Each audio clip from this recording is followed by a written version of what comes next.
Ryan is a good man, but he does not understand this world. He never will. The words hit Ryan Mitchell like a physical blow. He stood frozen in the hallway of Sophia's Miami penthouse, his hand inches from the mahogany door, a gift box clutched in his other hand. The box was wrapped in paper covered with crayon drawings, little hearts and stars that his 9-year-old daughter Lily had spent 2 hours decorating. Through the door, he heard a man's voice respond low and comfortable. "Then why keep pretending you are wasting your time with him?" Ryan's breath caught in his throat. The gift suddenly felt ridiculous in his hands, a handmade picture frame with a photo of the three of them at Portland Rose Garden. Lily had painted little flowers around the border. She had been so proud of it. For 3 months, Sophia had been canceling their video calls. The excuse was always the same. "I am sorry, babe. Work is just crazy right now." Ryan had believed her. He had believed every word. That is why he had saved money for 2 months, picked up extra shifts at the airport just to afford this last-minute flight across the country. He wanted to surprise her, show her that he could make the effort, that distance did not have to mean distance. Now he stood in this expensive hallway with its marble floors and subtle lighting, realizing he had been the only one making the journey. The man's voice came again muffled, but clear enough. "Sophia, you are a partner at one of the top firms in Miami. He is a mechanic at a regional airport in Oregon. Daniel, it is complicated. It is not complicated. It is embarrassing." Ryan carefully, silently set the gift box down against the door. His hands were steadier than he expected. Maybe because the pain had not fully hit yet. Maybe because some part of him had been waiting for history to repeat itself. He turned and walked back toward the elevator. His footsteps made no sound on the thick carpet.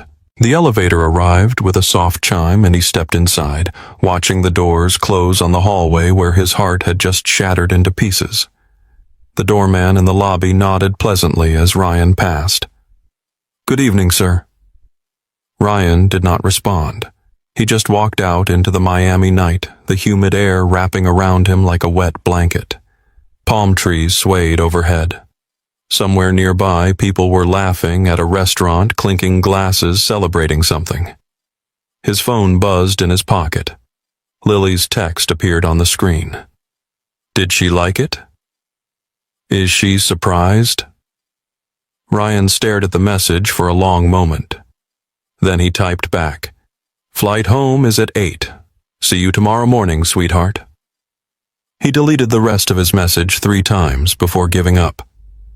How do you tell your daughter that it happened again, that another woman decided they were not enough? The taxi ride to the airport was a blur. Ryan sat in the back seat watching Miami's glittering skyline pass by, all that wealth, all that glamour, all that world he did not belong to. Sophia had never said it directly, but he had always known.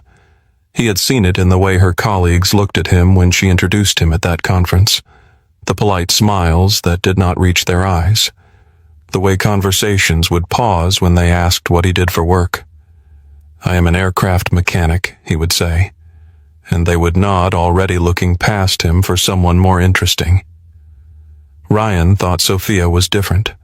She had seemed interested in his work, asked questions about the vintage engines he restored, laughed at his terrible jokes. When she visited Portland, she had worn jeans and helped Lily build a birdhouse in the backyard. She had seemed happy in his small house with its creaky porch and mismatched furniture, but maybe that was just pretending. Maybe she was slumming it, playing at a simpler life before returning to her real world of penthouse apartments and designer suites. He does not understand this world. He never will. She was right about that, at least. He did not understand a world where you could spend 8 months with someone and call them a good man in the same breath you dismissed them. The flight back to Portland was packed. Ryan sat wedged in a middle seat between a businessman who immediately fell asleep and a college student with headphones so loud Ryan could hear every beat. He stared at the seat back in front of him, trying not to think. But the thoughts came anyway. He thought about the month he had spent planning this surprise, the extra shifts he had picked up, the overtime he had begged for.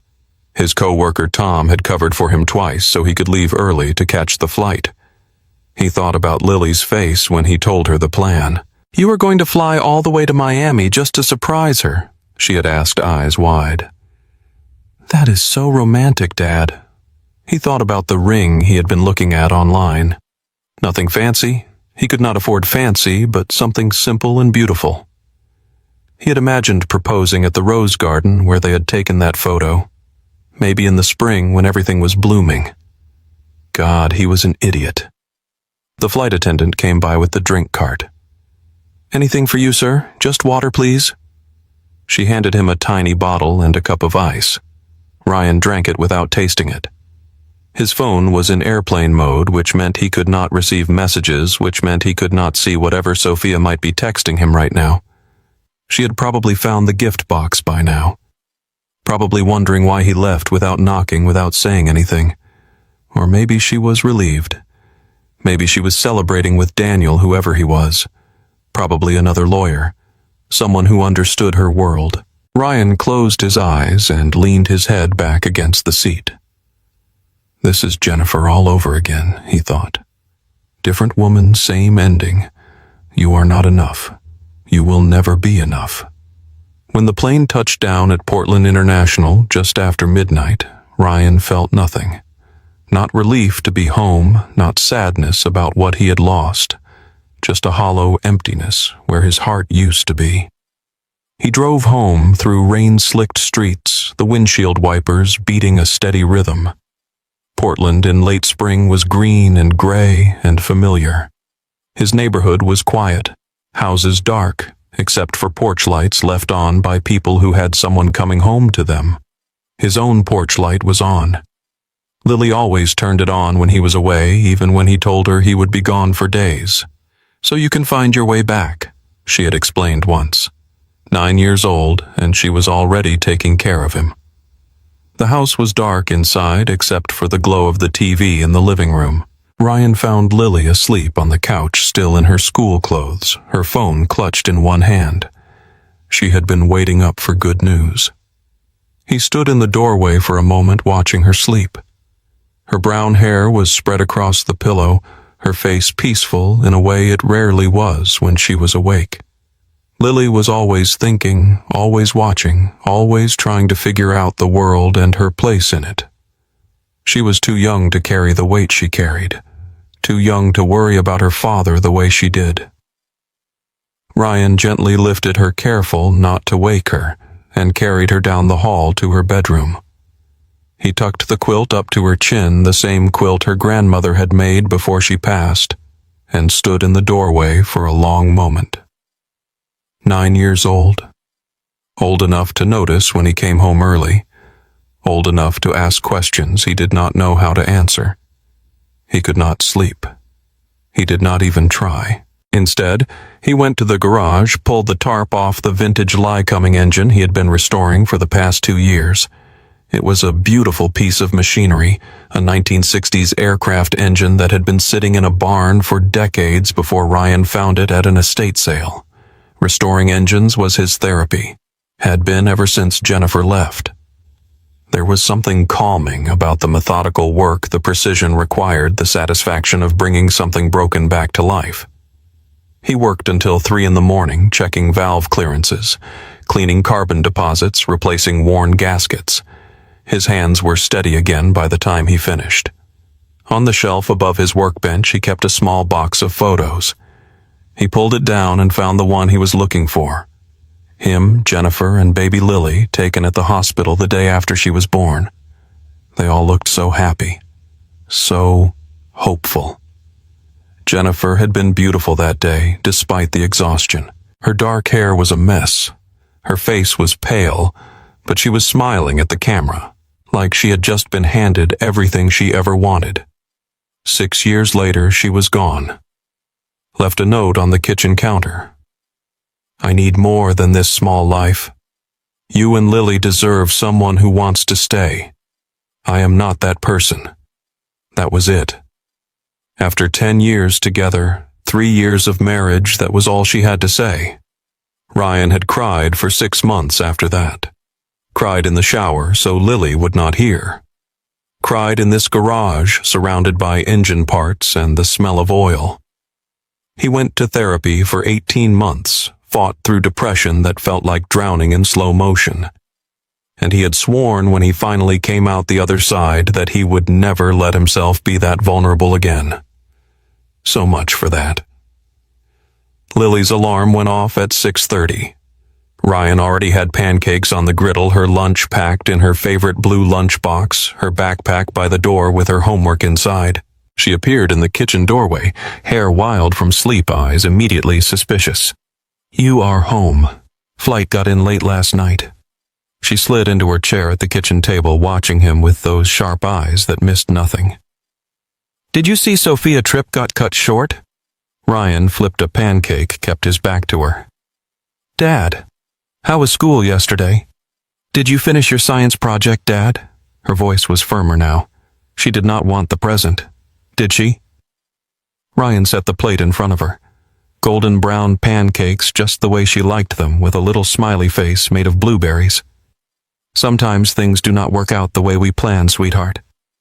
Lily picked up her fork but did not eat.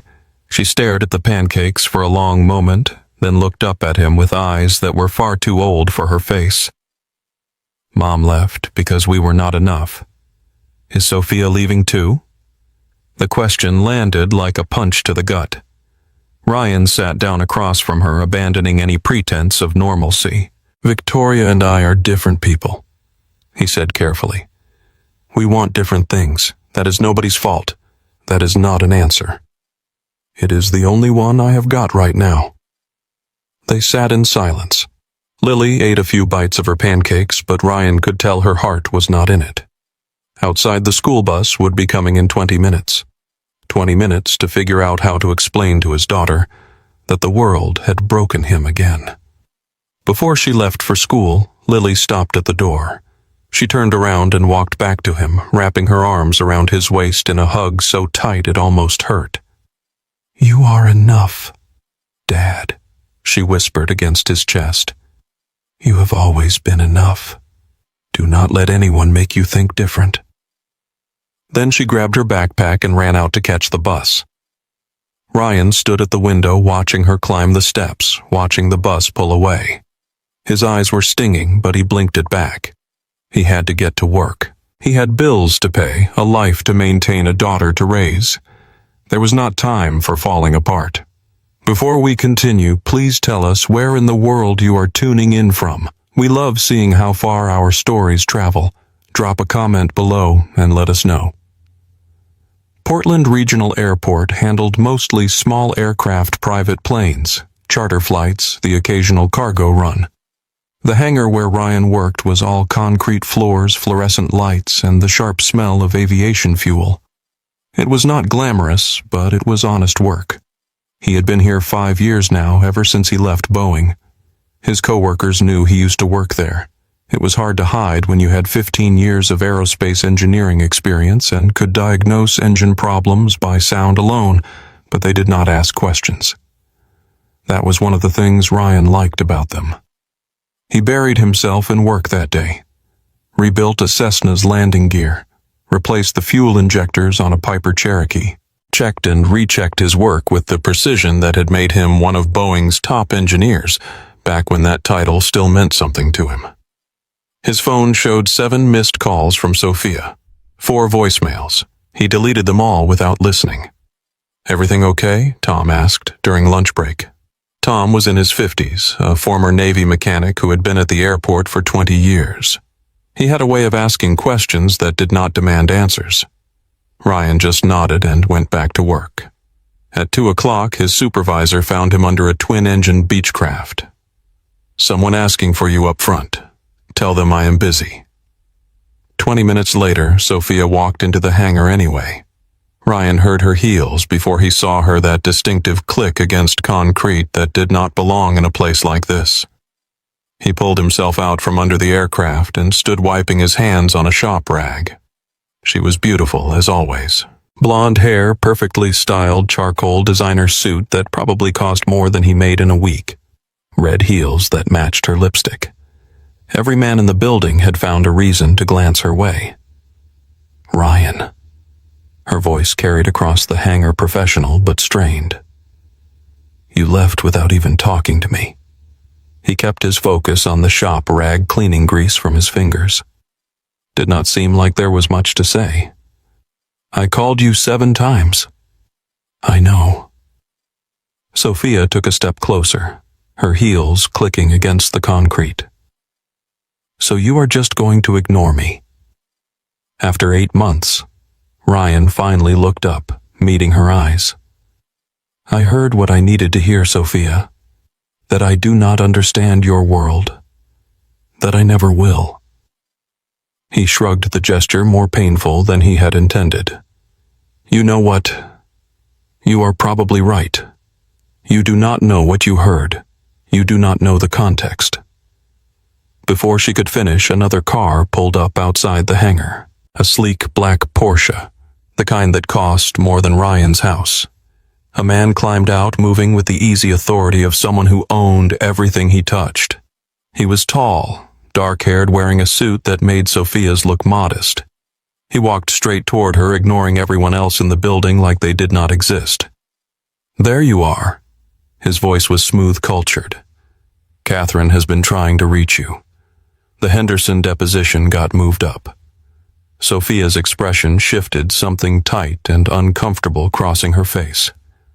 Daniel, this is not a good time. Daniel, the man from last night. The brother. Daniel's gaze landed on Ryan, standing there in his work clothes, grease on his hands, wrench still in his grip.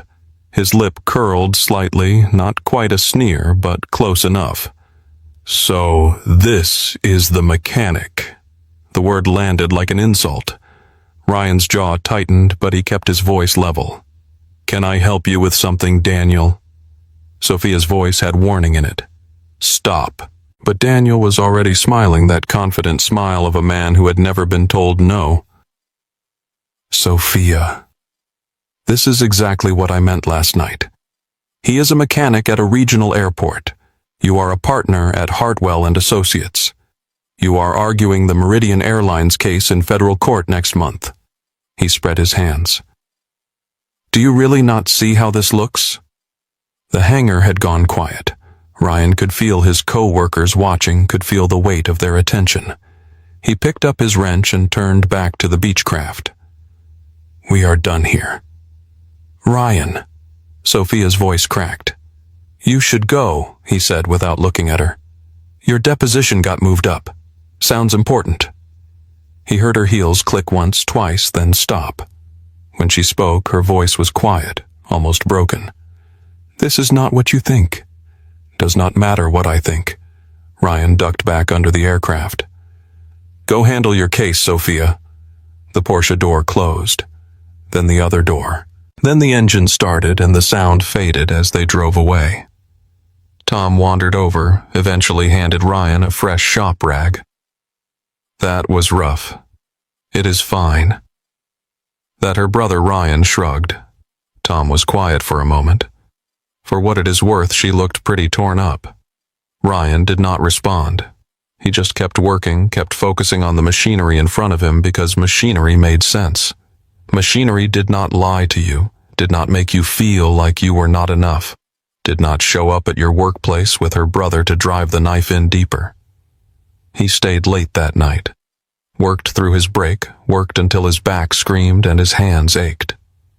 When he finally clocked out, the sun had set, and the parking lot was empty except for his truck. His phone rang as he was unlocking the door. Unknown number, Oregon area code. He declined the call and drove home. Lily was sitting at the kitchen table when he got home, homework spread in front of her. She looked up as he walked in, her eyes immediately searching his face for clues. You okay? I am fine, kiddo. Did Sophia call Ryan set his keys on the counter? How did you know? You have that look. Lily closed her math book slowly. The same one you had after Mom left. like you are trying really hard to keep everything inside. He sat down across from her, his 9-year-old daughter reading him like an open book. Sometimes he forgot how perceptive she was. Sometimes he wished she was not. "We are not going to see her anymore, are we?" Lily asked. "No, sweetheart, we are not." Lily nodded, slowly processing. When she spoke again, her voice was matter-of-fact in that way children have when they are stating truths adults try to avoid.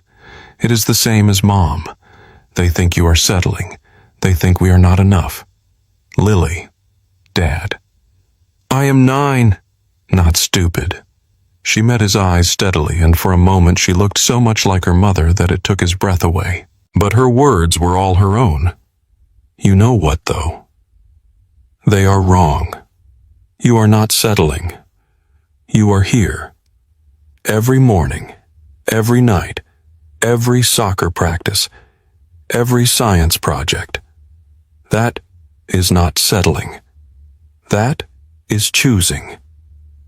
Ryan felt something crack open in his chest, something he had been holding together through sheer force of will. "When did you get so smart?" he managed. "I have always been smart." A small smile crossed her face. "You are just slow at noticing." They ordered pizza for dinner. Lily beat him at chess 3 games in a row, which she celebrated with a victory dance around the living room. They watched a documentary about black holes that Lily had been begging to see, and she fell asleep on the couch before it was half over. Ryan carried her to bed, tucked her in, then went back to the garage. The Lycoming engine sat on his workbench, patient and waiting. It was the same type of engine he had worked on at Boeing back when he was someone else entirely. Back when he had a corner office and a team of engineers and a wife who liked to tell people at parties that her husband was kind of a big deal in aerospace. He picked up a wrench and started working. The memories came whether he wanted them or not. His career at Boeing had been everything he had dreamed of as a kid, lying on his back in the grass watching planes cross the sky. He had started as a junior engineer at 24, fresh out of college with a head full of ideas. By 30, he was leading teams solving problems that had stumped veterans twice his age. Jennifer had loved it. The prestige, the salary, the company events where she could wear designer dresses and drink champagne with executives' wives. She had glowed at those parties, laughing and charming everyone she met. Then Lily was born. Ryan had expected things to change. Of course, they would change. They had a baby now, but he had not expected Jennifer to pull away so completely. She struggled with motherhood in ways he did not understand, ways she could not or would not explain. The baby's crying drove her to tears. The endless feeding and changing and comforting seemed to drain something vital from her. "I did not know it would be like this," she said once, staring at Lily's crib with an expression Ryan could not read. "I did not know I would feel so trapped." He tried to help. He took over night feedings, changed diapers, rocked Lily to sleep, while Jennifer sat in the dark living room staring at nothing. He suggested therapy. She went twice and then stopped. And then, when Lily was 3, Jennifer met someone at a Boeing event. A venture capitalist with a penthouse in Seattle and a yacht in the San Juan Islands. 3 months later, she was gone. The note she left was still burned into Ryan's memory. "I need more than this small life. You and Lily deserve someone who wants to stay. I am not that person." He had given up everything for that small life. When Boeing offered him a promotion that required relocating to South Carolina, he had said no. More money, bigger title, but it meant traveling 60% of the time. Lily had just lost her mother. She needed him present, not jetting around the country.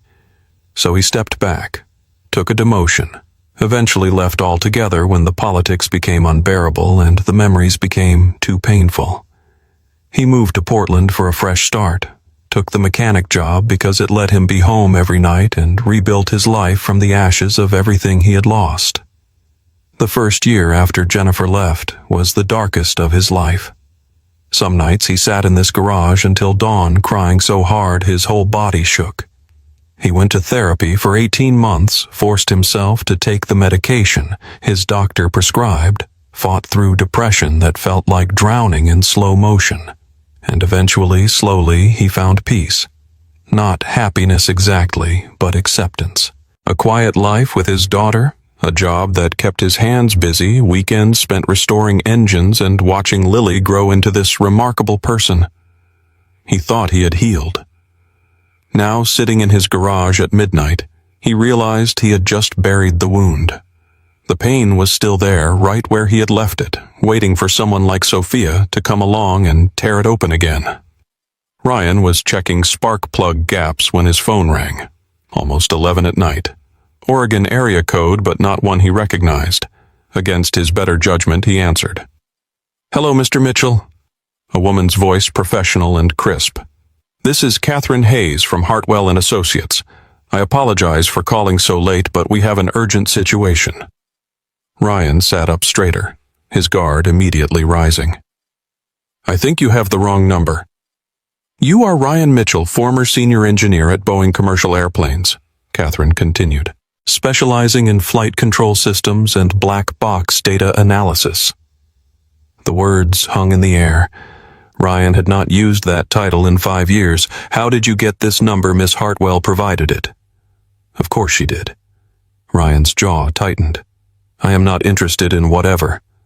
"Mr. Mitchell, please. This is not about Miss Hartwell. It is about the Meridian Airlines case." "Flight 447. Ryan paused.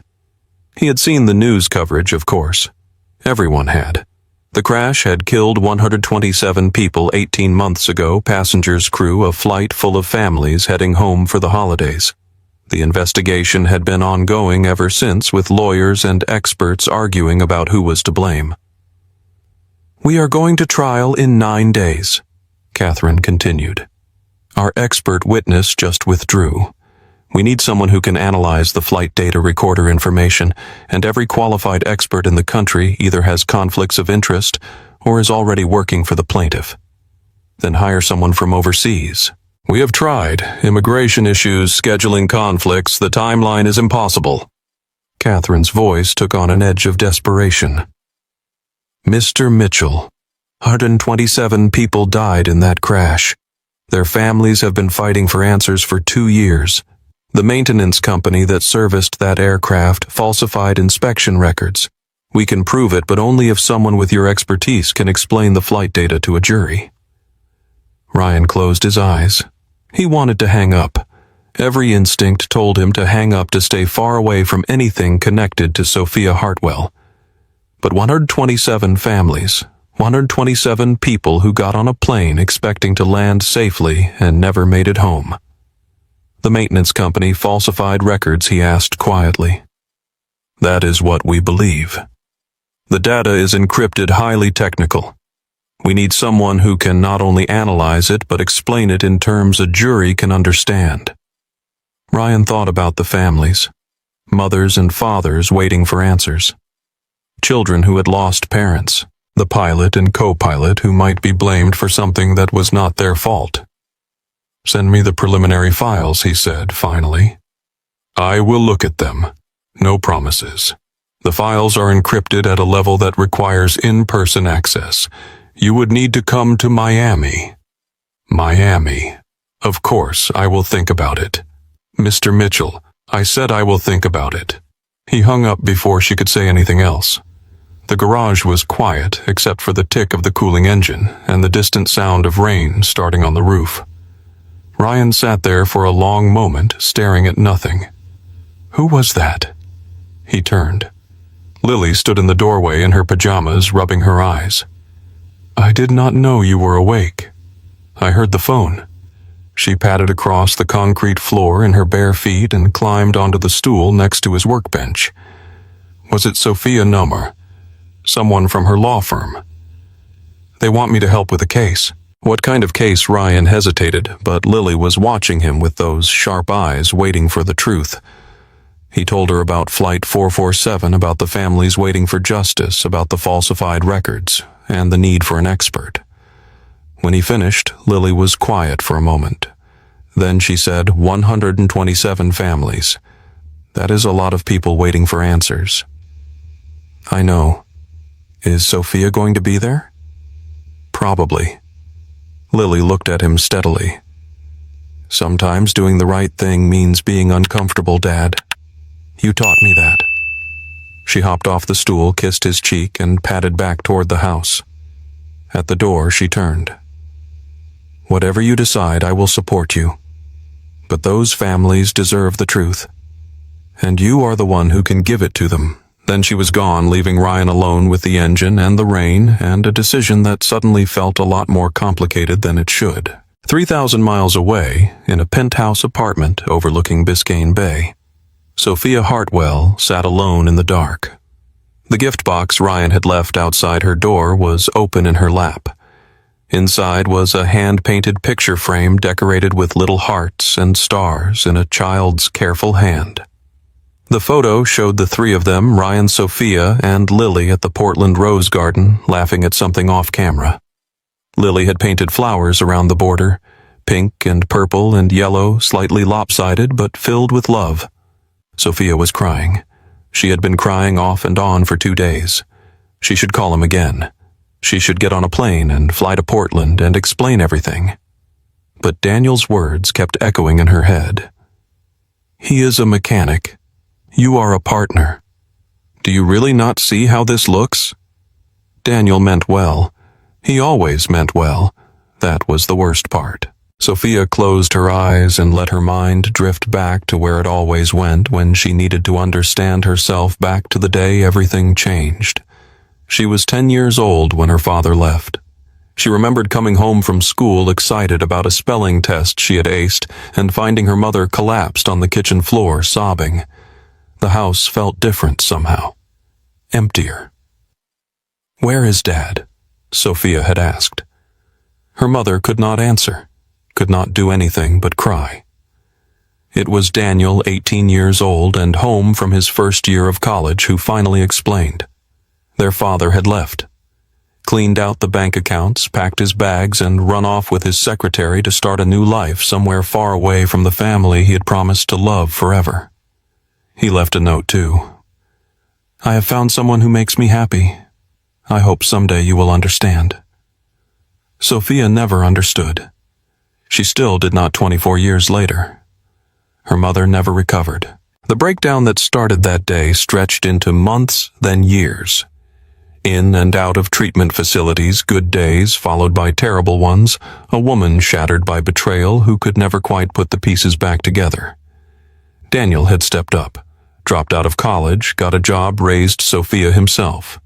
He worked days and went to law school at night, studying on the bus, sleeping 4 hours if he was lucky. He made sure Sophia had food and clothes and help with her homework. He showed up for every school play, every parent-teacher conference, every moment that mattered. He built Hartwell and Associates from nothing, brick by brick, fueled by a determination to give Sophia the life their father had stolen from them. And he protected her, fiercely, relentlessly, sometimes suffocatingly. Every boyfriend had to pass Daniel's inspection. Every friend was vetted. He drove away anyone he deemed unworthy, which, as Sophia climbed higher in the firm, and the world became almost everyone. You are too trusting, he would say. People will take advantage. I will not let that happen. At 28, Sophia had gotten engaged to Christopher Hayes. Wealthy family, good connections, Daniel approved. For 6 months, she had planned the wedding, imagined the future, let herself believe she had found her person. Then she discovered Christopher was only interested in merging their family's law practices. He had been having an affair the entire time with a paralegal at his firm. When she confronted him, he had laughed. Come on, Sophia.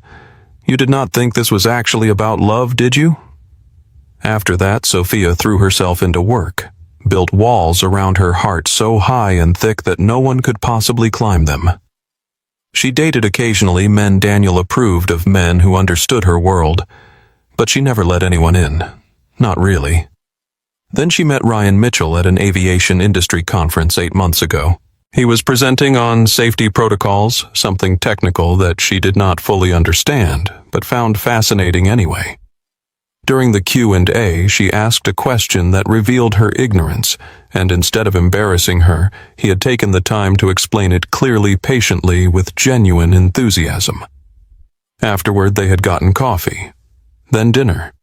Then he had walked her back to her hotel and asked if he could see her again, and something about the way he asked, earnest and a little nervous, like her answer actually mattered, cracked something open in her chest. Ryan did not know who she was, did not care about her family name or her firm or her money. He talked to her like a person, not a prize to be won or a connection to be leveraged. He asked about her childhood, her dreams, her favorite books. He remembered the small things she mentioned and brought them up later. And he had Lily, this bright, fierce, wonderful child who had clearly inherited her father's kindness and added her own special spark. Watching Ryan with his daughter, seeing the love between them, made Sophia want something she had stopped believing was possible. But she had kept it secret. All 8 months she had hidden the relationship from Daniel, knowing exactly what he would say, knowing he would find a way to destroy it. And then Daniel had found out. He had shown up at her apartment that night, furious, a mechanic, Sophia. "After everything I have done for you, this is who you choose." She had tried to explain, tried to make him see Ryan the way she did. "He does not understand this world," she had said, meaning their world, the backstabbing, the manipulation, the constant jockeying for position. "He never will." She was trying to protect Ryan from Daniel, trying to explain why she had kept the relationship secret. But Daniel had pushed back. "Then why keep pretending you are wasting your time?" And Sophia had finally said the words she had been holding inside for months. "Because I love him, Daniel. Really love him. And I do not care what you think." But Ryan had already walked away. He had heard the first part and missed the rest.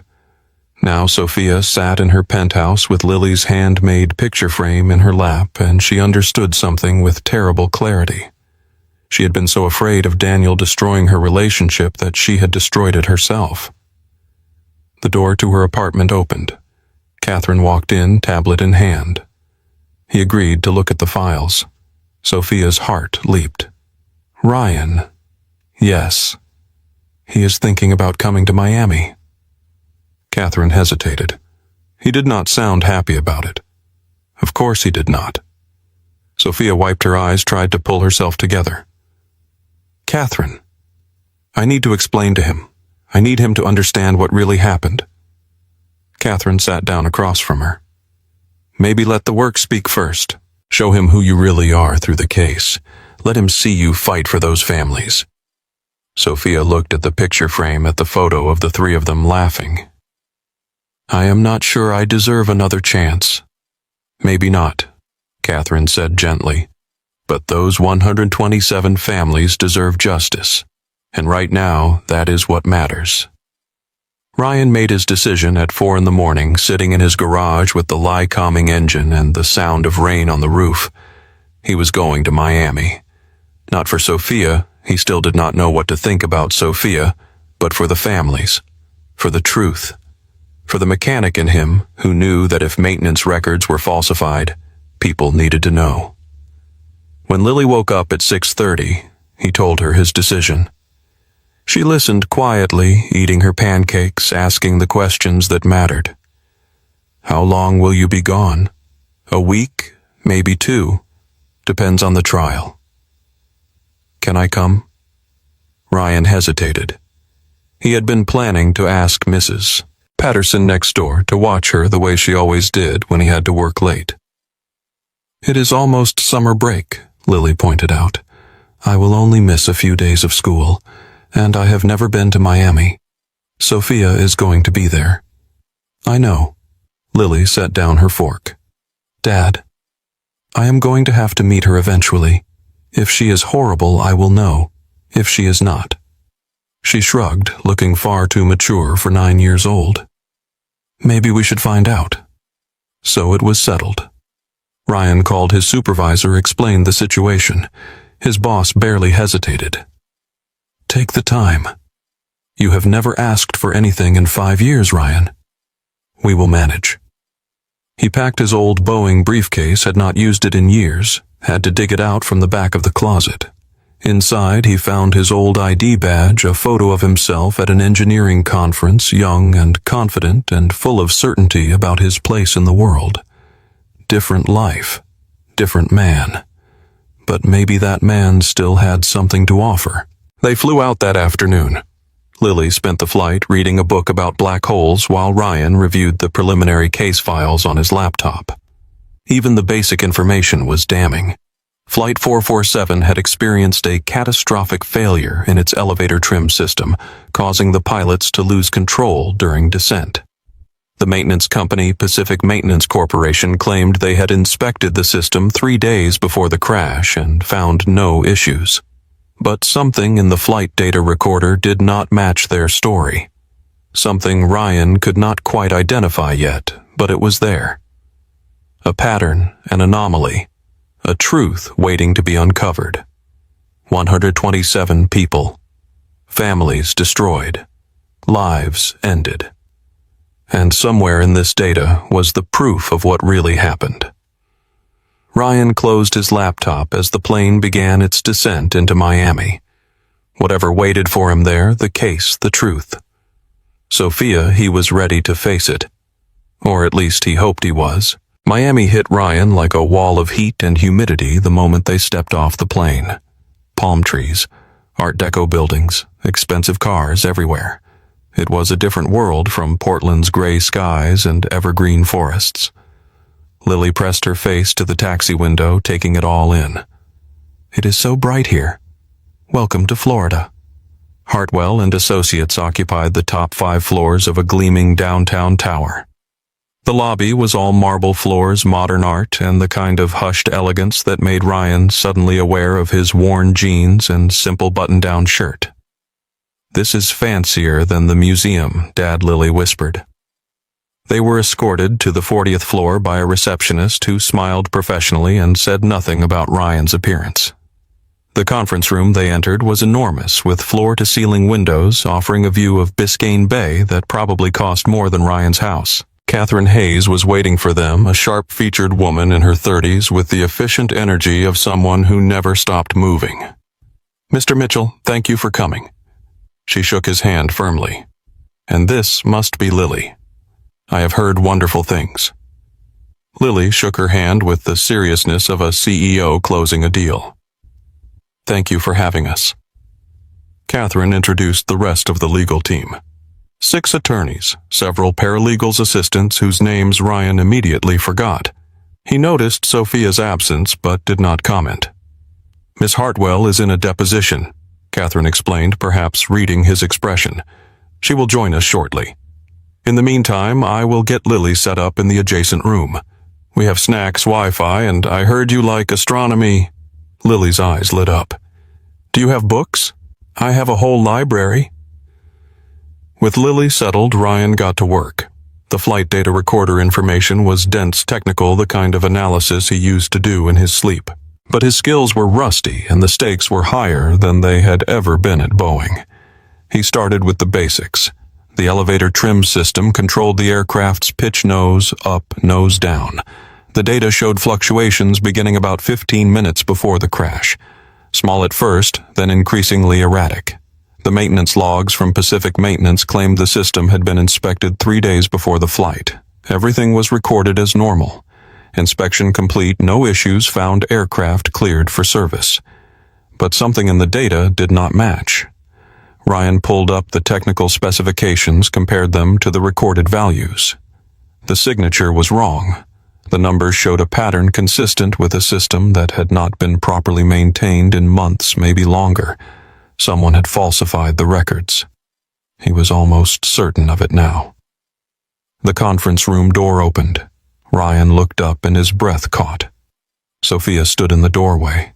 Blonde hair pulled back in a professional twist red dress that fit her perfectly, exhaustion evident in the shadows under her eyes. She looked beautiful and tired and achingly familiar. For a moment, neither of them spoke. Then Catherine stepped in. Miss Hartwell, Mr. Mitchell has found significant irregularities in the maintenance data. Sophia nodded, her expression carefully controlled. Show me. They worked together for the next 4 hours. Professional, distant. Sophia asked sharp questions. Ryan provided technical answers. They did not talk about anything personal, did not acknowledge the tension that filled every silence. But Ryan noticed things. The way Sophia's voice softened when she mentioned the families. The way she pushed back against her own team when they suggested compromises that might weaken the case. The way she cared, genuinely deeply cared about getting justice for 127 people she had never met. This was not the dismissive socialite Daniel had implied. This was someone fighting for what mattered. By the end of the day, Ryan had identified 3 major inconsistencies in the maintenance records. Evidence that would likely be enough to prove negligence. Evidence that might finally give those families the answers they deserved. As the team packed up for the night, Ryan went to collect Lily from the adjacent room. He found her deep in conversation with someone, and his footsteps slowed when he realized who. Sophia sat on the floor next to Lily, her designer dress wrinkled from sitting cross-legged, pointing at something in Lily's astronomy book. See, that is the Andromeda Galaxy, Sophia was saying. In about 4 billion years, it is going to collide with our Milky Way. Lily's eyes were wide. You know about space. I wanted to be an astronaut when I was your age. Sophia smiled, and it transformed her face. But I was terrible at math. I am good at math, Lily said. Maybe I will be an astronaut for both of us. I think that is an excellent plan. Ryan stood in the doorway watching. Part of him wanted to pull Lily away to protect her from getting attached to someone who might hurt them again. Part of him saw something genuine in Sophia's face, something that matched the woman he thought he had known. Lily noticed him first. Dad. Sophia knows all the constellations. Sophia stood quickly uncertain, smoothing her wrinkled dress. She is wonderful, Ryan. You have done an amazing job raising her. An awkward silence stretched between them. Then Lily, with the blunt honesty of childhood, broke it. Are you the one who made my dad sad? Sophia flinched. Ryan started to intervene. Lily. No, Dad. I need to know. Lily looked at Sophia steadily, without malice, but without mercy either. My mom left because she wanted a bigger life. Are you going to do the same thing? Sophia knelt down to Lily's level. When she spoke, her voice was thick with emotion. My dad left when I was a little older than you. Said he needed something more than our family could give him. Lily's eyes widened. This was not what she had expected. I know how much it hurts, Sophia continued. And I would never ever want to make you feel that way. Lily studied her face for a long moment. Then she said, But you hurt my dad. I know. Tears were streaming down Sophia's face now. And I am so sorry. There is a lot I need to explain to him. Things I should have told him a long time ago. Lily considered this. Then explain. We came all this way. The least you can do is be honest. She took Ryan's hand and walked out, leaving Sophia standing alone in the room crying. In the elevator, Lily was quiet. Ryan did not know what to say. Finally, as they reached the lobby, she looked up at him. She seems sad, Dad. Not the kind of sad people fake. The real kind. Yeah, Ryan said quietly. She does. That night, after Lily fell asleep in their hotel room, there was a knock on Ryan's door. Sophia stood in the hallway. She had changed into jeans and a simple blouse, her hair loose around her shoulders. Without the armor of professional clothes, she looked younger, more vulnerable. Can we talk? She asked. Please. They ended up on the hotel rooftop, sitting on a bench overlooking the city lights. Miami glittered below them, beautiful and distant, like a world neither of them quite belonged to. For a long moment, neither spoke. Then Sophia took a deep breath. My father left when I was 10 years old. Ryan turned to look at her. Her eyes were fixed on the horizon, her hands twisted in her lap. I came home from school one day and found my mother on the kitchen floor crying. My father had emptied our bank accounts, packed his bags, and run off with his secretary. He left a note that said he had found someone who made him happy. Her voice was steady, but Ryan could see the old wound beneath the words. My mother never recovered. She had a breakdown that lasted years, in and out of treatment facilities, good days and terrible days. She was shattered, and no one could put her back together. I am sorry, Ryan said quietly. Daniel raised me. Sophia's voice caught. He was 18. He dropped out of college, got a job, put himself through law school at night. He made sure I had everything I needed. He showed up for every school play, every parent-teacher conference. He built this firm from nothing, and he did it all to give me the life our father stole from us. She finally turned to look at Ryan. He is overprotective because of what happened.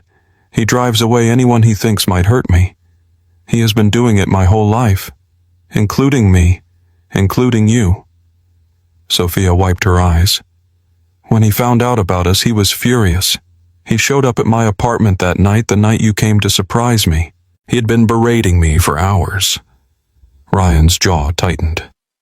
And you told him I do not understand your world? Because you do not. Sophia's voice was urgent now. And I mean that as a compliment, Ryan. My world is cutthroat. It is manipulation and backstabbing, and people who smile while they stab you in the back.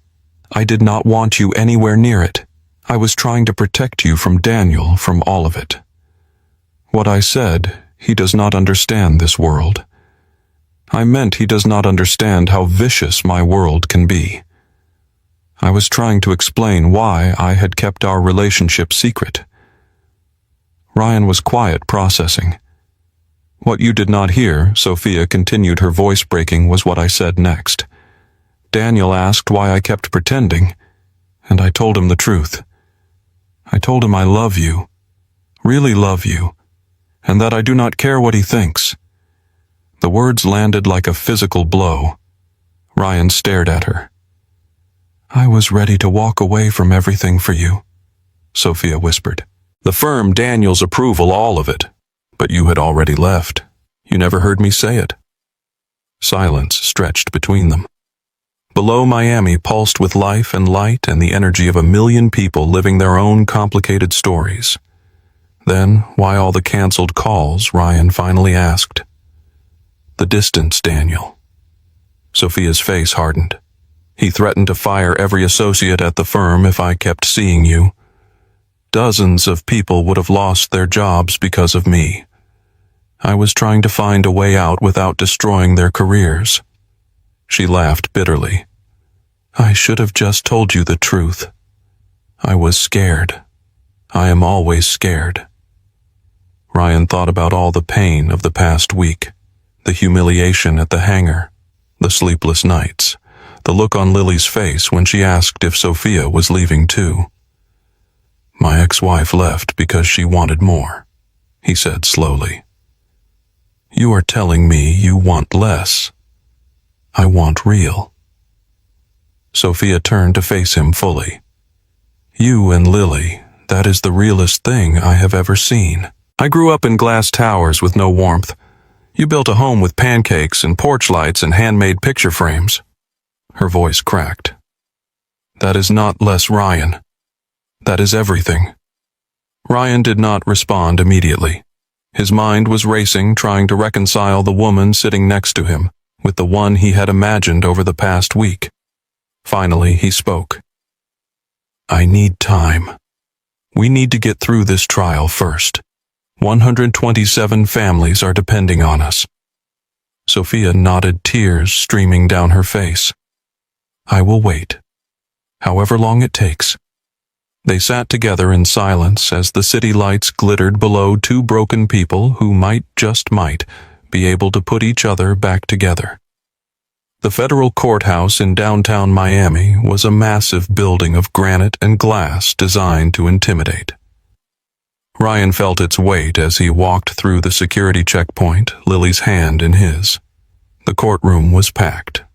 127 families filled the gallery, parents, spouses, children who had lost loved ones.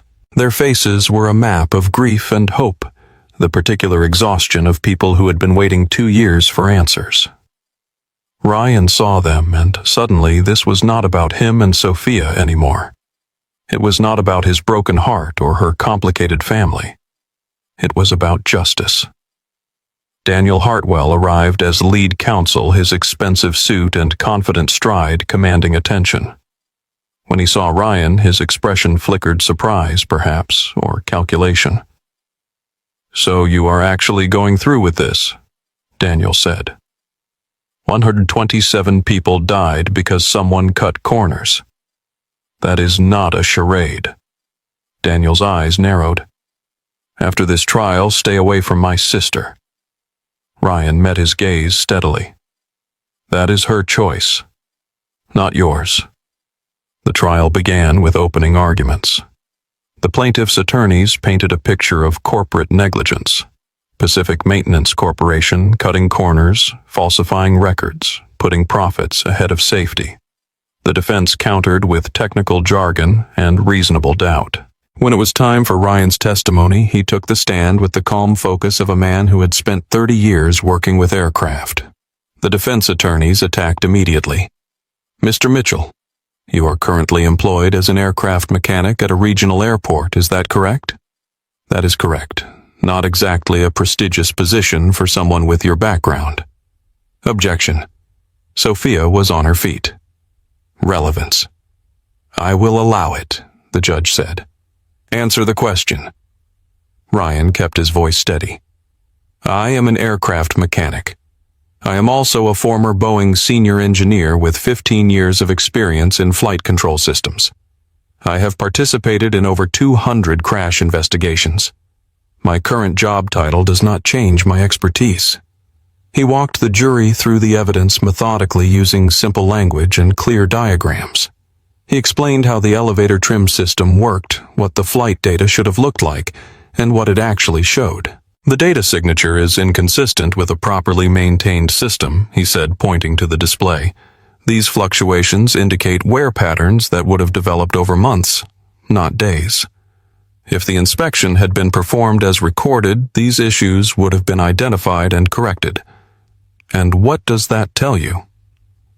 "It tells me that the inspection records were falsified. The aircraft was never properly inspected, and 127 people paid the price." The courtroom was silent. Ryan looked out at the gallery at the families who had been waiting so long for someone to tell the truth. A woman in the third row was crying silently. Ryan would learn later that she was the mother of the co-pilot, a young man who had been blamed for the crash by some media outlets. For 2 years, she had carried not just grief but shame, wondering if her son had made a mistake that killed 126 other people. Ryan looked directly at her. The pilots did everything right. They fought to save that aircraft until the last second. This was not their fault. It was never their fault. The defense cross-examination was brutal. They questioned his credentials, his motives, his relationship with Sophia. They implied he was a biased witness, a failed engineer, a man with an axe to grind. Ryan stayed calm, answered every question with facts and data and the quiet confidence of someone who knew the truth. When he finally stepped down, 3 hours had passed. The jury looked exhausted but engaged. The families looked hopeful. Sophia caught his eye as he walked past her table. The relief in her expression was obvious. Whatever else was complicated between them, they had done this together. They had told the truth. The jury deliberated for only 4 hours. When the call came that they had reached a verdict, Ryan and Lily rushed to the courthouse. They squeezed into the packed gallery just as the jury filed back in. The foreman stood. "In the matter of the families of Flight 447 versus Pacific Maintenance Corporation and Regional Airways, we find the defendants liable for gross negligence resulting in wrongful death." The courtroom erupted. Families embraced, crying with relief. 2 years of fighting, of waiting, of wondering. And finally, they had their answer. Ryan watched Sophia at the counsel table. She remained professional controlled, but he could see her hands shaking. She had fought for this, fought for these families who had no one else. In the hallway afterward, the co-pilot's mother found Ryan. "You are the one who testified," she said, "about the data." "Yes, ma'am. My son was blamed by so many people. The media, the other families at first. They said it must have been pilot error." Her voice broke. "For 2 years I have carried that, wondering if my boy made a mistake that killed all those people." She took Ryan's hand. "You gave him his honor back. You told the truth. Thank you." She hugged him, a stranger connected by justice, and Ryan felt something shift in his chest. This was why he had come. Not for Sophia, not for himself. For this. For the truth. Lily watched from nearby, tears streaming down her face. Sophia watched too, seeing Ryan in a different light than before. Later, after the press cleared and the families dispersed, Daniel Hartwell approached Ryan. "You did good work up there." Ryan waited, expecting another threat, another warning to stay away, but Daniel surprised him. "I have spent 24 years protecting Sophia. After our father left, I promised myself no one would ever hurt her again." He looked down. "I became her shield. But somewhere along the way, I became her prison. She does not need you to choose who she loves," Ryan said. "I know." Daniel's jaw tightened. "My father was a wealthy man, had everything, still walked out on us. I thought if I kept Sophia in our world with our kind of people, she would be safe." He laughed bitterly. "But Christopher was our kind of people, and he destroyed her." Ryan remembered what Sophia had told him about her failed engagement. The man who had only wanted her for business connections. "You came here for 127 strangers," Daniel continued. "Not for money. Not for her. Just because it was the right thing to do." He offered his hand. "Maybe I was wrong about what kind of man my sister needs." Ryan took it. The handshake was firm, a beginning of something that might eventually be understanding. The day after the verdict, Ryan took Lily to Miami Beach. They had both earned some rest, some time away from courtrooms and lawyers and complicated emotions. They built sandcastles. They collected shells. They jumped waves until Lily was laughing so hard she could barely stand. Then, as they sat on the sand watching the sun move across the sky, Lily got quiet. Ryan recognized that look. She was thinking, working something out. "Dad, I have been watching Sophia." "Oh yeah. She looks at you the way you look at your airplane engines." Lily tilted her head. "Like you are something worth taking care of." Ryan laughed despite himself. "That is an interesting comparison." "I am serious." Lily turned to face him. "Mom never looked at you like that. Even in the old pictures, she always looked like she was thinking about something else." The observation stung, but Ryan could not argue with it. Jennifer had always been looking past him toward something bigger, something more. "I was scared Sophia was going to be like Mom." Lily continued, "Leave us for something better." She drew quotation marks in the air. "But she already has better. The fancy apartment, the important job." And she looked at our messy hotel room like it was a palace. Lily paused. "Because we were in it." Ryan's throat tightened. "When did you get so perceptive? I have always been perceptive. You are just slow at noticing." "So what are you saying?" Lily leaned against him. "I think she might be one of the good ones, Dad. And if you want to give her another chance," she shrugged. "I am okay with that." Before Ryan could respond, movement caught his eye. Sophia was walking toward them across the sand, having gotten their location from Catherine. She had changed out of her professional clothes into a casual sundress and sandals. Without her armor, she looked nervous, uncertain. Lily waved. "We saved you a spot, but you have to help with the moat." Sophia's face broke into a smile, a real one, the kind that lit up her whole face. She sat down in the sand without hesitation, her designer dress getting dirty. She did not care at all. So Lily said, handing her a bucket, "The moat has to be deep enough that the water actually flows. Dad's technique is terrible." "Hey," Ryan protested. "It is true. You always make them too shallow." Sophia laughed. "Show me how it is done." The three of them worked together building a sand castle that Lily deemed acceptable after extensive modifications. Ryan watched his daughter teach Sophia the finer points of sand architecture. Watched Sophia listen with genuine interest. Watched something click into place that he had not known was missing. Maybe this could work. Maybe different worlds could find a way to fit together. Time passed the way it always does, slowly when you are paying attention, impossibly fast when you are not. Sophia flew to Portland twice a month. She scheduled the visits like any other important meeting and protected the time fiercely. Ryan and Lily flew to Miami during school breaks. They made it work. This relationship stretched across 3,000 miles. It was not easy. There were missed calls and time zone confusions and nights when Ryan ached with loneliness. There were moments when Sophia's work pulled her away at the worst possible times, but there were also moments that made all the difficulty worth it. Sophia learning to make pancakes in Ryan's kitchen, burning 3 batches before getting it right. Ryan attending one of Sophia's trials, sitting in the gallery, and watching her command the courtroom with the same intensity she had shown during the Flight 447 case. Lily teaching Sophia the constellations in Ryan's backyard, the two of them lying on a blanket while Lily pointed out Orion and Cassiopeia and the smudge of Andromeda on the horizon. Sophia flew to Portland for Lily's soccer championship. Her team lost, but Sophia was there cheering from the sidelines, hugging Lily afterward and telling her she had played beautifully. "You came," Lily said, surprised. "I said I would." "People say a lot of things." "I know." Sophia knelt down to her level. "But I meant it. I will always mean it." Christmas was spent in Portland. Small tree, homemade ornaments, nothing fancy. Daniel sent gifts, but did not come. He was working on his own issues, his own understanding of what family actually meant. Maybe someday he would be ready to be part of their strange, blended world. For now, showing up was what mattered. The biggest change came in February. Sophia called Ryan one evening, her voice strange.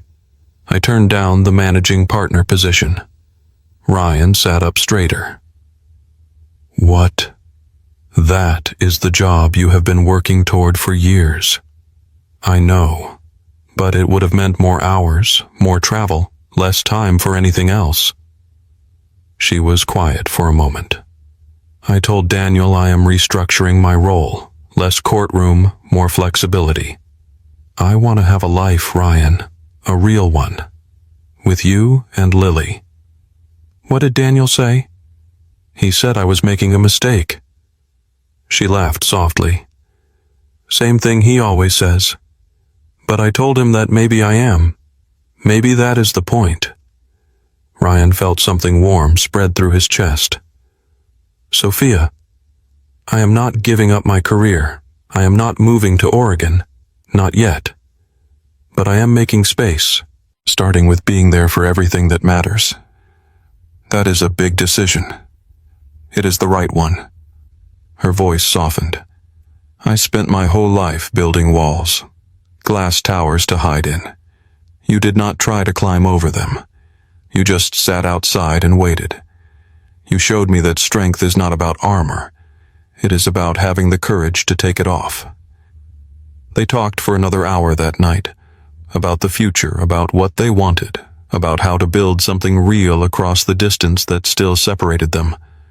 It would not be easy, but nothing worth having ever was. Spring came to Portland with cherry blossoms and rain. Lily turned 10, and Sophia flew in for the birthday party.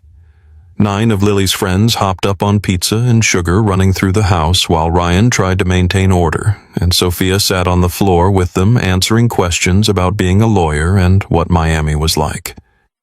"Do you see alligators?" one of the kids asked. "Sometimes, but usually they leave people alone. That is so cool. Oregon does not have alligators." Oregon has other things. Mountains, forests, amazing people. She looked at Ryan when she said it, and he felt his heart do something complicated in his chest. After the party, after Lily's friends had been picked up and the house was quiet again, Lily sat on the couch with her birthday presents spread around her. Sophie. Sophia looked up from helping clean frosting off the coffee table. Yeah, can I call you that instead of Sophie, I mean. Lily fidgeted with the ribbon from one of her presents. It is more family. Sophia went very still. You want to call me Sophie? If that is okay. I know it is not. Lily trailed off. I mean, I am not saying you are my mom or anything. That is different. But you are something important. And Sophia seems too formal for that. Tears spilled down Sophia's face. She crossed the room and knelt in front of Lily. Sophie is perfect, she whispered. I would love that.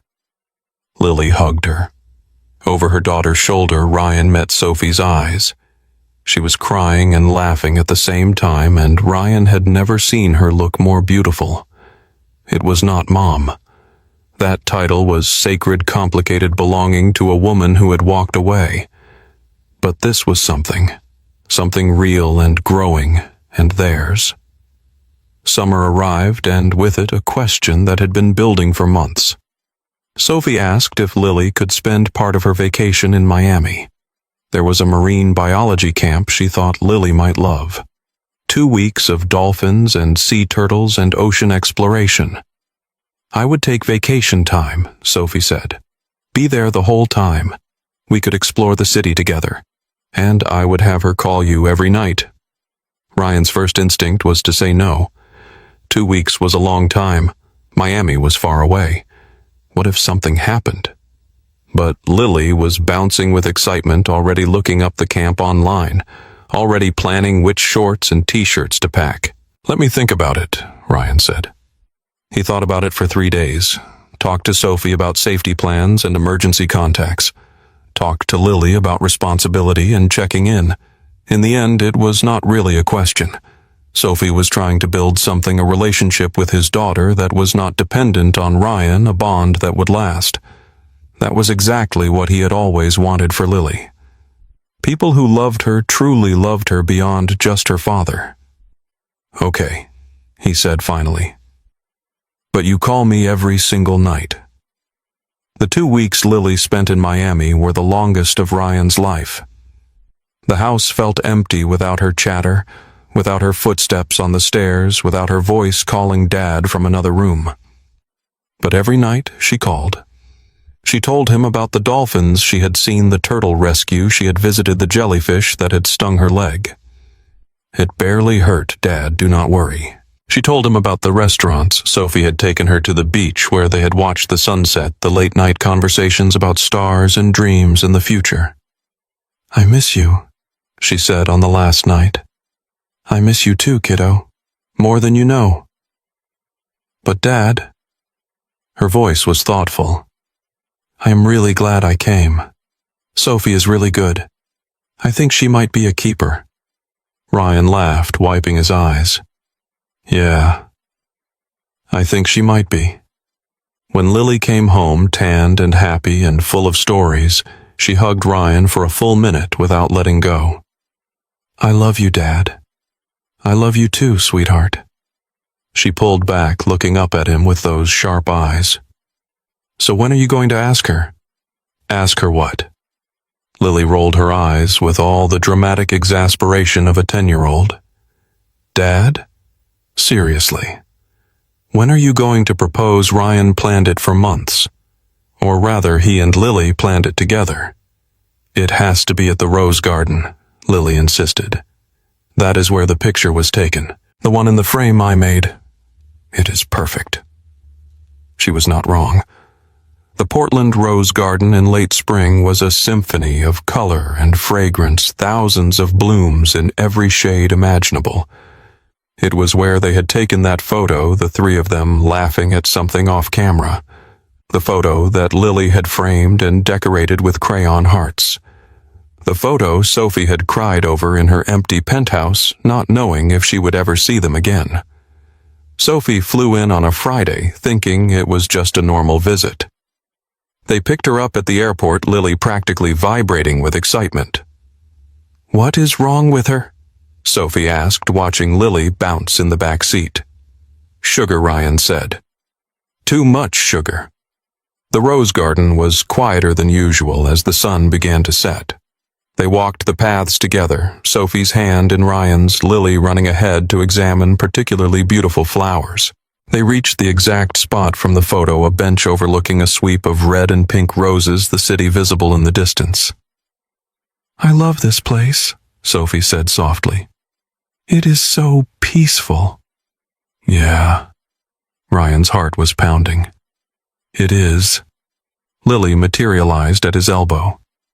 "Dad." Now, patience. "Dad."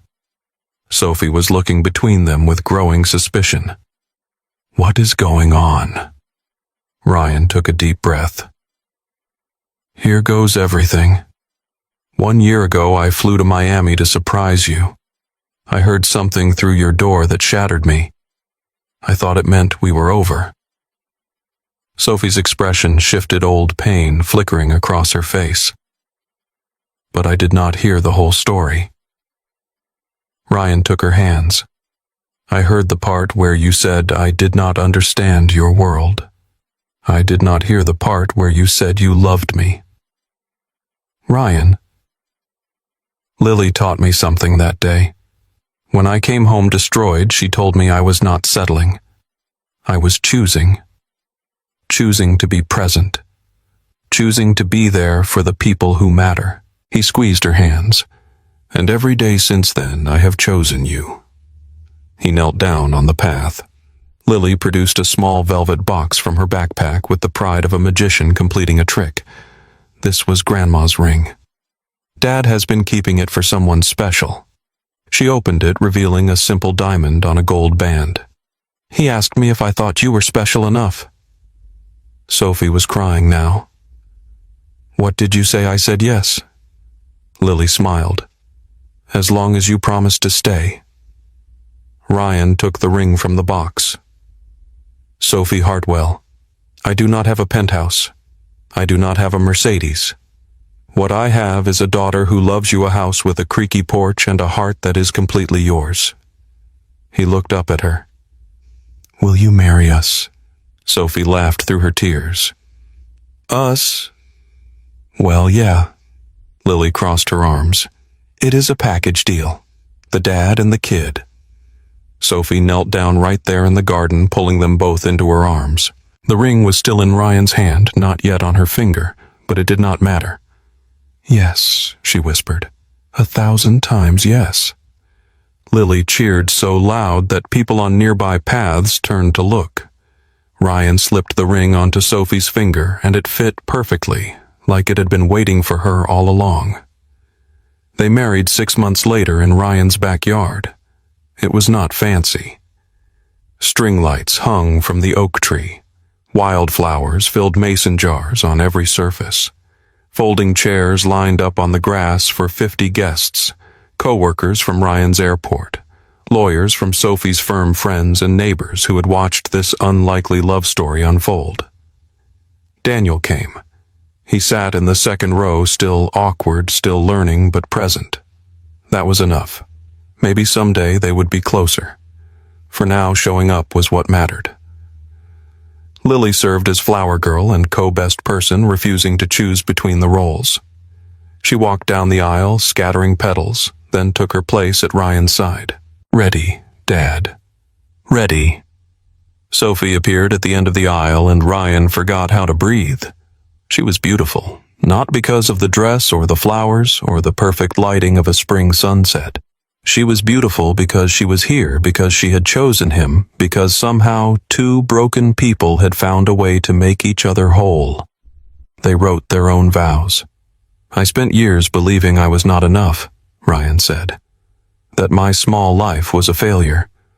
You showed me that small does not mean less. It means focused, intentional. You helped me see my life clearly, and then you chose to be part of it. Sophie wiped her eyes.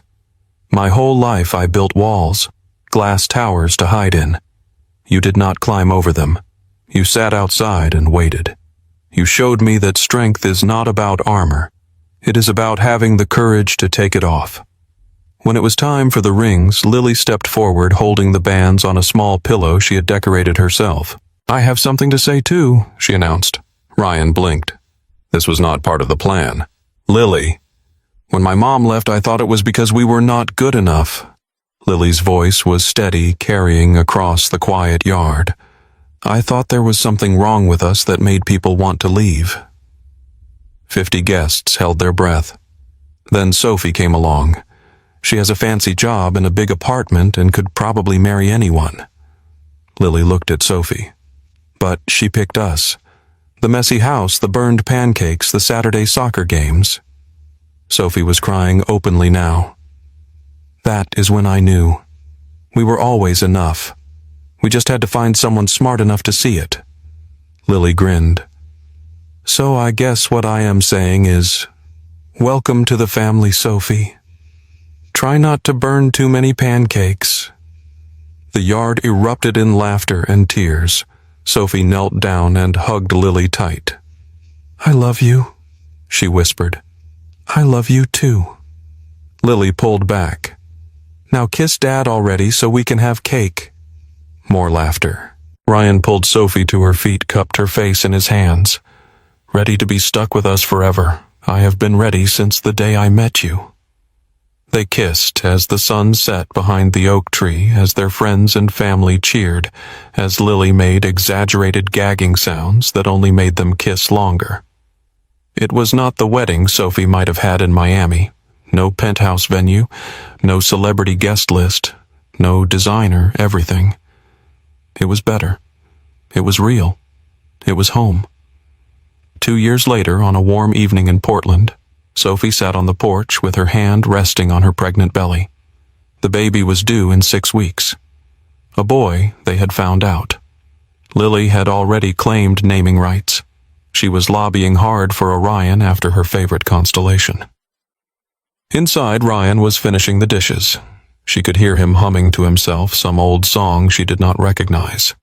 Lily was in the backyard catching fireflies in a jar. Sophie watched her stepdaughter running across the grass jar held high, laughing at nothing and everything. In a few years, Lily would be a teenager, probably too cool for fireflies. But right now, she was still a kid, still full of wonder, still believing in magic.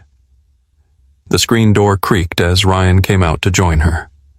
Firefly count 14 last I heard. He sat down beside her, taking her hand. How are you feeling, Huge? Uncomfortable? Happy? She leaned her head on his shoulder. Really, really happy. They watched Lily together as the sky turned from blue to purple to star-scattered black. I was thinking about that night in Miami, Ryan said quietly. Standing outside your door. Sophie tensed slightly. Even now, 2 years later, that memory carried weight. I heard wrong. Ryan continued. But I am glad I did. She turned to look at him. Why? Because if I had not walked away, I would not have come back. And if I had not come back, none of this would exist. He gestured at the yard, the house, the daughter catching fireflies, the sun growing inside her. I had to lose you to find you. Sophie kissed him softly. I am sorry it took me so long to let you in. I am sorry I did not stay to hear the whole story. We are even then. Lily came running up, jar full of glowing lights. Sophie, look, I caught 20. That is amazing, sweetheart. Can I show the baby? Lily held the jar up to Sophie's belly. Hey, little brother, these are fireflies. They are kind of like stars, but smaller. When you come out, I will teach you how to catch them. Sophie's eyes filled with tears. Pregnancy hormones, she told herself, but it was more than that. It was this moment, this family, this life she had never known she wanted until it was hers. Ryan pulled both of them close. Sophie on one side, Lily on the other, the baby kicking between them. "Best view in the world," he said. And it was. Not the Miami skyline, not the glittering towers of a life Sophie had left behind. Just a porch and Portland string lights in the trees, the people she loved most surrounding her. She thought about the woman she had been 2 years ago, successful but lonely, building walls to keep the world out. She thought about Ryan standing in a hangar with grease on his hands, believing he was not enough. They had both been wrong. They had both been broken. But somehow together they had become whole. "I love you," Sophie whispered into the growing darkness. "I love you too," Ryan and Lily said at the same time. And somewhere in her belly the baby kicked as if adding his agreement. The fireflies glowed, the stars came out, and on a creaky porch in a small house in Portland, a family held on tight to everything they had found. Sometimes the words that shatter us are not the whole story. Sometimes we have to walk away before we can find our way back. And sometimes the small life we think is not enough is exactly where love has been waiting all along. If this story touched your heart, please take a moment to hit that subscribe button and join our family for more stories that remind you that you are always enough. Drop a like if you believe in second chances and share this video with someone who needs to hear that their story is not over yet. Your support means the world to us and helps us bring more heartwarming stories to you every week. Thank you for watching, and remember, the best chapters of your life might still be unwritten.